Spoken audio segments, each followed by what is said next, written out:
Hello guys, this is Jasmine from Jazz Draws Art, and today I am drawing both of the Quicksilvers from, the MCU and the X-Men movies.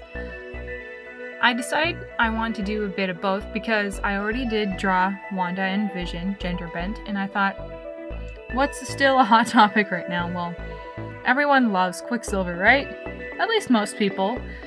My favorite personally is the X-Men Quicksilver, just because he has a lot of really good humor, and to be fair, he did get more scenes than the other Quicksilver from the MCU, which is unfortunate, and too bad he didn't have more time, but you never know what's gonna happen. I mean, if you read the comics, he comes back and he goes quite a few times, like every character does.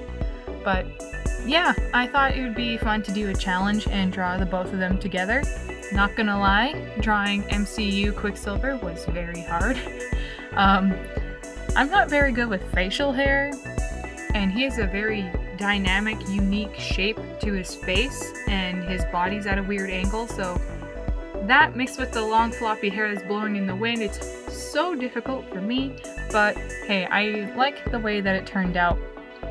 I had a lot of fun trying different highlight colors that weren't just, darker skin tones. I actually used reflective skin tone. Well, reflective onto the skin tone, meaning the colors surrounding your subject will reflect onto the character you're drawing, so it shows that they're in the environment. So that's why he had a lot of blue on him, and it was a lot of fun, but his costume was so hard. Just saying, you see that texture and all the shapes and muscles and shading there is on him, man, difficult, but worth it. And then here is me filling in, blocking in the shadows on the X-Men Quicksilver. I like this one because I think he turned out a little bit more the way I prefer things to look, just a little more comic booky, but I did want them to have a different feel and a different look, just so you could see they're from different worlds kind of thing. So that's why they don't look like the same amount of shading and everything. That is intentional, by the way.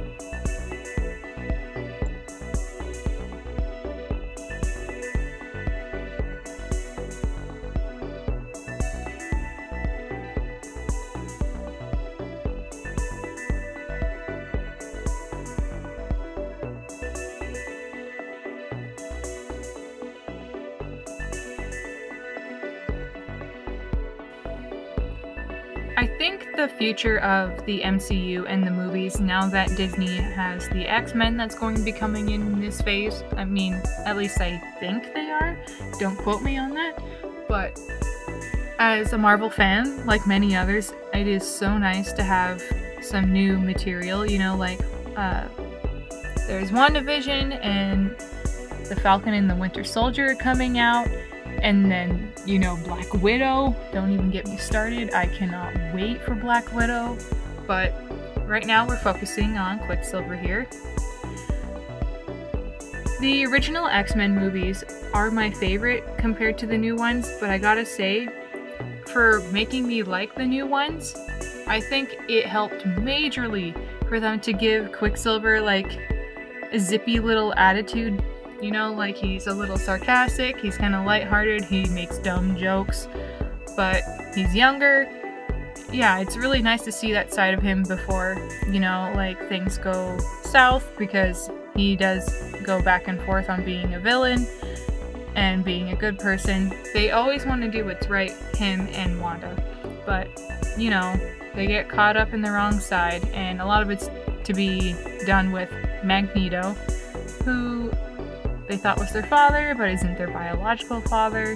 That's all in the comics, though. I don't know what they're going to do with the theatrical versions of all of it. But yes, I do love the X-Men movies. My favorite character from the X-Men is Wolverine and Jean Grey. But gotta say, this Quicksilver, he took my heart. And the MCU Quicksilver, I really wish he had more time, because you didn't get to see him develop much as a character. There wasn't that much there, and from what was there, I mean, he had his amusing moments, you didn't see that coming, I like that a lot, for sure. But Yeah, if only he was given more screen time, because he was barely there, and to make WandaVision, like, I think it would have been good if they were able to have a little more showing what her life was like with that version of him, not just the younger version of him, but you never know, maybe we'll get to see something in the movies later on.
I'm gonna be honest with you here, I just really didn't feel like coloring and shading all of his X-Men suit and like fully lining it, because it's a little too detailed for me.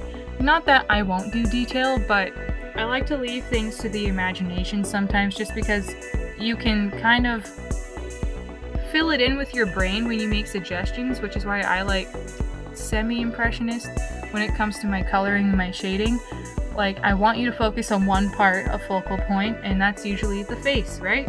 And you want to make sure that they have action, which is why I tried to choose more dynamic poses rather than just bust shots or head shots. I wanted to make sure I incorporate some of the body, but I didn't put too much into actually coloring the body, although I had to do it on the Pietro from the MCU because his wasn't as shadowed, and plus you wanted to see his muscle definition, whereas the other one is wearing a more blocky suit. You know, it's not meant to conform to your form the way it does with the other Quicksilver.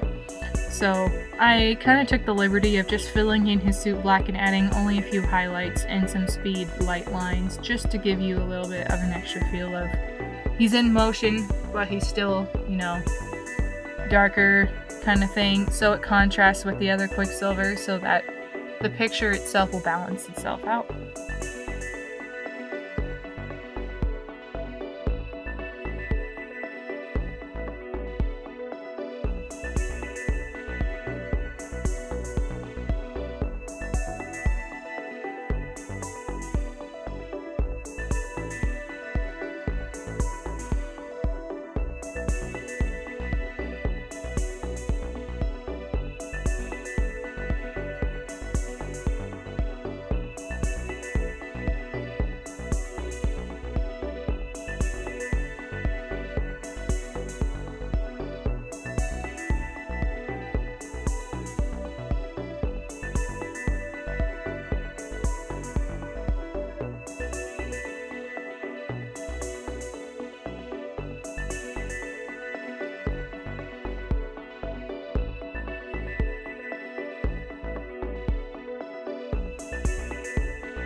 When I tell you that I went so many times back and forth with the MCU Pietro, I don't even know. I did some of it off camera too, just because It was taking me a long time, but this was so difficult. I'm not used to drawing this kind of material and the lighting, so I was still getting used to it.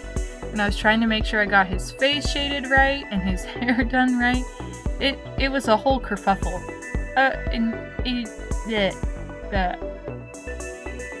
Tongue-tied. But yes. Sometimes you just keep trying and trying and trying, and it doesn't work out the way you wanted it to, but it's okay. You know, you gotta trust the process, because if you just give up on it, then you're never gonna know how good it could be, and you don't always have to finish things right while you're doing it at the time. You can come back to it later and then have a fresh start. I know I've had to do that sometimes, but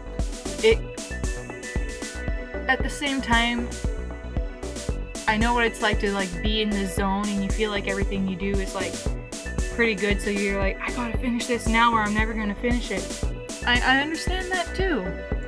Do whatever works for you. I am very contradictory, so yeah. Just make sure you do whatever you do so you don't get burnout. I've been drawing all day, so my neck hurts a lot, but I wanted to make sure I had something good for you guys, so I went ahead and put in the work and made this piece.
I was trying to make the background kind of look like the two worlds kind of like, you know, realities blending. That's why it has like the kind of zigzag in the back to show the different backgrounds and the textures. I wanted you to see that they were from two different dimensions kind of blending. Am I great with backgrounds? No, but I usually try and go for something that doesn't take too much away from the actual character, so I usually make it more of a suggestive color thing, not like a full-on detailed, like, here's a background and it has cars and trees and birds. Like, I'd rather save that for like scenic stuff, not when it's just character based. So that's why I decided to make one half like light blue to suit, like you can see my reference picture. I tried to go off of that somewhat.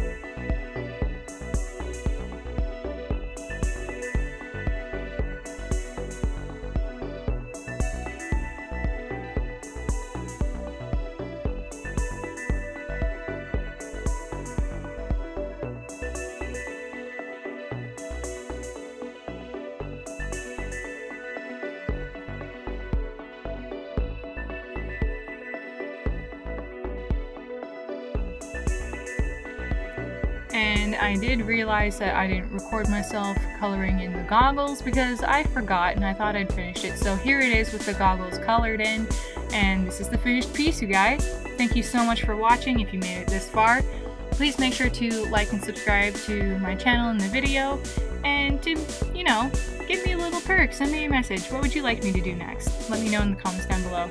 Alright guys, thanks so much. Bye!